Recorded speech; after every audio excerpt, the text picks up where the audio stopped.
Fala, investidores, sejam muito bem-vindos ao canal Planilheiro Investidor. Sou Adriano Costa e nesse vídeo nós vamos falar do relatório gerencial de junho de 2024 do fundo VGIA11, é um fiagro imobiliário, fiagro de crédito. Então a gente vai ver aqui algumas informações importantíssimas para quem é investidor, para quem está estudando o fundo.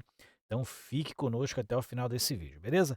E se você gosta desse tipo de assunto, né, é investidor de FI, fiagro, FIIM, frações, então não deixa aí de se inscrever no canal, ok? E ativar o sininho de notificações, deixar o seu like, é tudo de graça, tá? A gente está com a meta de chegar a 10 mil inscritos aí no final de 2024. Então não deixe de se inscrever no canal, final do ano, assim que nós cruzarmos os 10 mil inscritos, faremos alguns sorteios aí de livros para os inscritos no canal, tá? Então fique ligado. E eu vou deixar esse relatório inicial na descrição do vídeo, o link do nosso grupo do Telegram, beleza?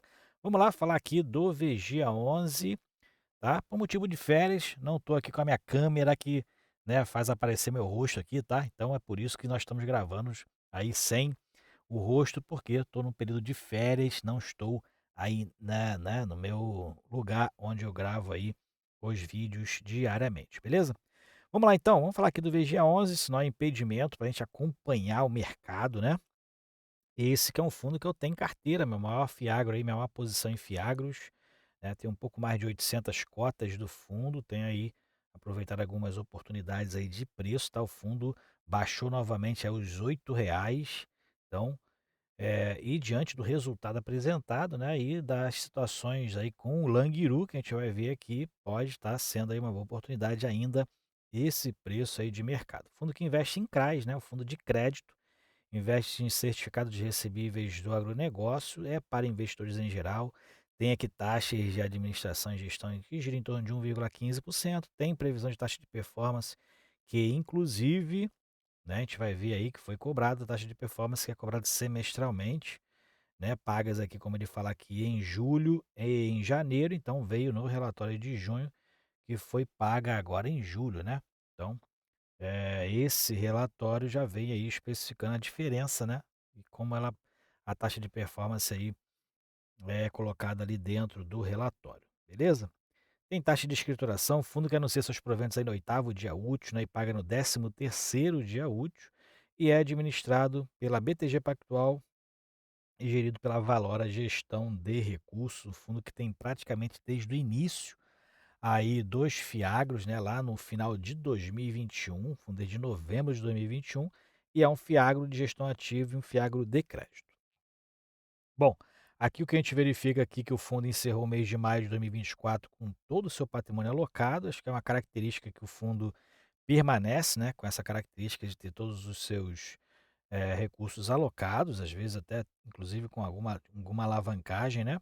Ele tem 33 ativos, o fundo tem buscado essa diversificação, né, mas mantendo ali dentro da estratégia de investir em fundos indexados ao CDI, tá. Mas o fundo tem tentado diversificar, porque o fundo no início, né, quem pega aí o Vigia desde o início, ele era muito concentrado em algumas empresas apenas, né, 2 ou 3 empresas, e hoje o cenário é bem diferente, tá. O fundo tem em torno de 900 milhões investidos, fundo de quase R$ 1 bilhão então de patrimônio, e os demais recursos aí que ele fala investidos em instrumentos de caixa.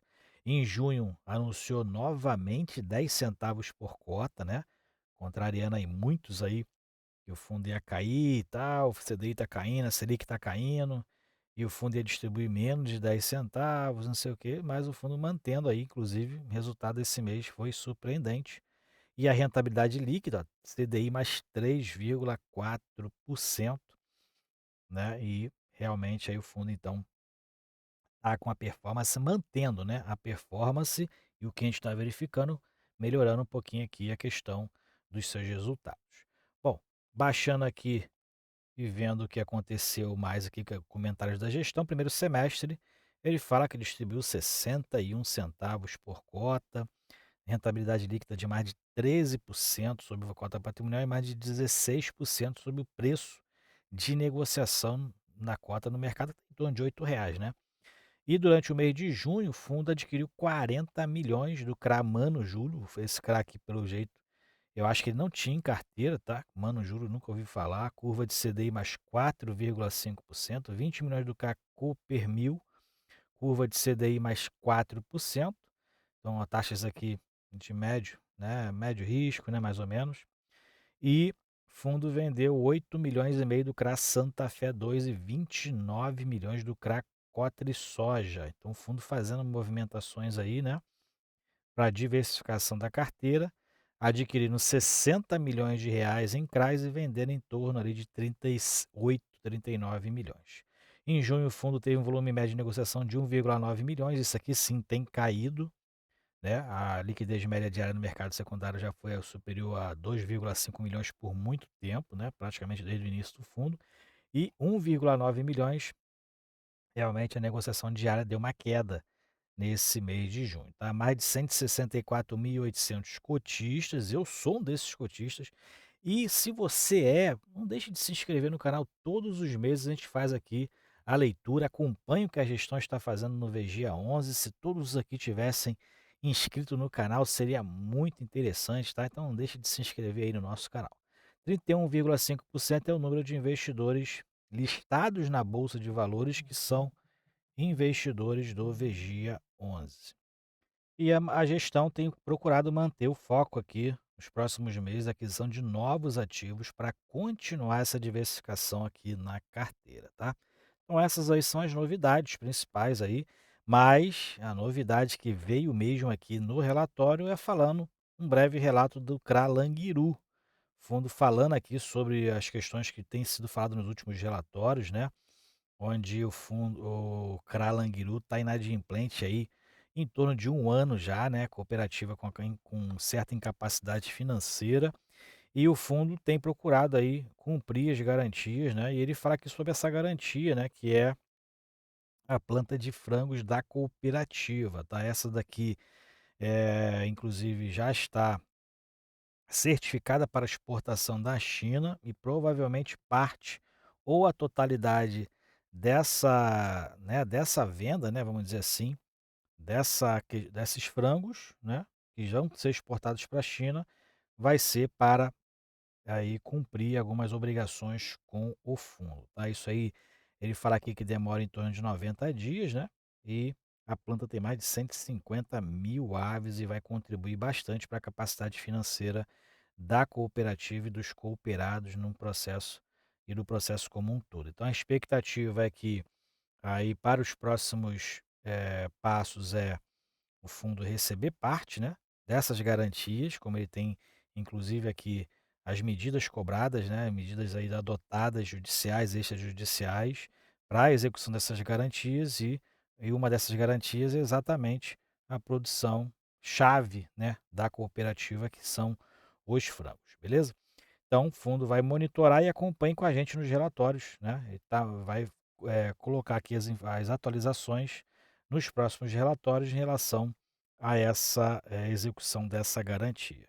Mais para baixo aqui te fala aqui da distribuição de resultados, então o que a gente verifica aqui que teve um aumento nos resultados aqui, ó, receita com os CRAs praticamente aí aumentou mais de 50%, só que não tem nenhuma referência ou porquê que isso teve aqui de aumento, não se sabe se teve algum recebimento de alguma inadimplência, né, não tem informação aqui mais concreta daquilo que pode ser, né, esse aumento de receitas aqui, tá? Mas o fundo manteve os 10 centavos de distribuição, apesar dos resultados foram bem mais altos do que a distribuição, o fundo acumulou aí resultados, mas o que a gente verifica no primeiro semestre, ó, é um equilíbrio, né? Praticamente o fundo distribuindo todo o resultado, porque teve meses que o resultado, que nem aqui a gente vê em abril, foi menor do que a distribuição. Então, no final das contas aqui, o fundo distribuiu quase 100% do seu resultado de caixa semestral. Isso não é uma obrigação dos fiagros, tá? O fiagro não tem aquela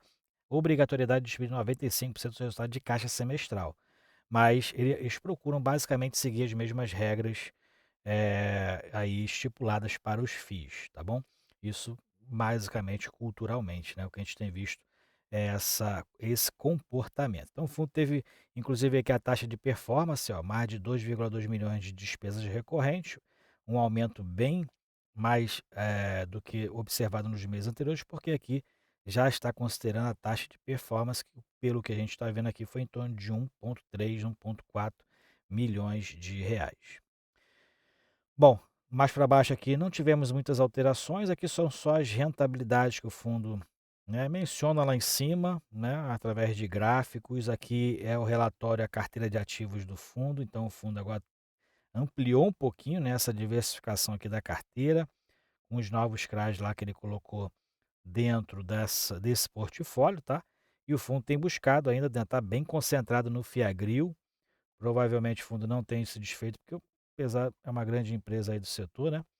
Então é uma distribuidora e o fundo tem uma concentração bem alta ainda no Fiagril, provavelmente por acreditar que a empresa provavelmente não terá problema ou que provavelmente o papel possa estar desvalorizado, né? Tem uma ou outra, só que a gente não tem essa informação mais precisa para informar, beleza? Fundo com mais de 900 milhões investidos, inclusive o patrimônio líquido do fundo é muito menor, então o fundo tem algumas provisões aqui que provavelmente é parte da alavancagem que o fundo tem aí, com operações compromissadas, beleza?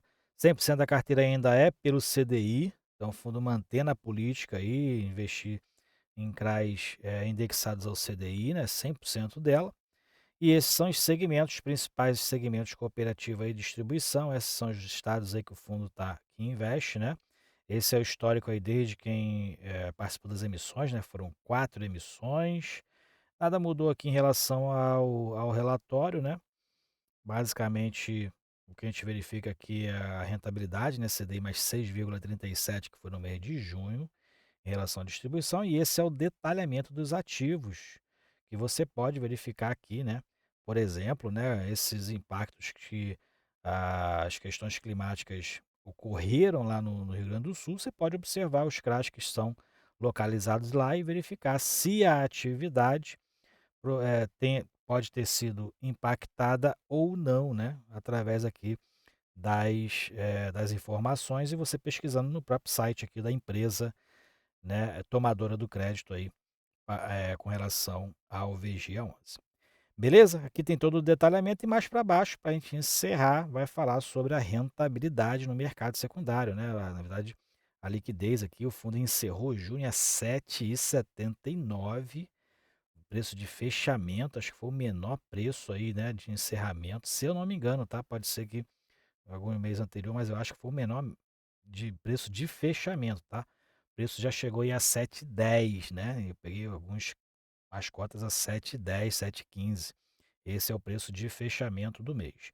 O número de cotistas aqui reduziu, como a gente verifica, ó, segue reduzindo a quantidade de cotistas, e também teve uma queda bastante relevante no volume negociado. Ó, foram quase 40 milhões negociados em junho contra quase 77, 76, né? 76 milhões de reais em maio, tá? Então teve aí uma queda bem relevante. Acho que só a queda de preço não justifica uma queda tão grande assim. O volume diário de negociação no mercado secundário realmente foi muito abaixo do que em maio, que teve praticamente ali um preço mais próximo de fechamento, né? E teve uma variação muito mais alta. Como eu falei, ó, o preço chegou a estar 7,16. Peguei algumas cotas a esse preço aí, né? E a liquidez mesmo assim reduziu bastante, como a gente verifica aqui. Beleza? E mais para baixo aqui a gente tem a questão do valor de mercado, né? O valor de mercado aí alcançando os menores valores de mercado, abaixo dos R$ 8 aí historicamente. Beleza? É isso aí então. Esse é o VGA11, o relatório gerencial, né? A gente vê aqui, segue acompanhando aí a questão da Languiru, pode ter aí um final, né, com menos prejuízo para o VGA11, a gente segue acompanhando. E se você gostou do vídeo, então deixe seu like. Até o próximo vídeo. Tchau, tchau.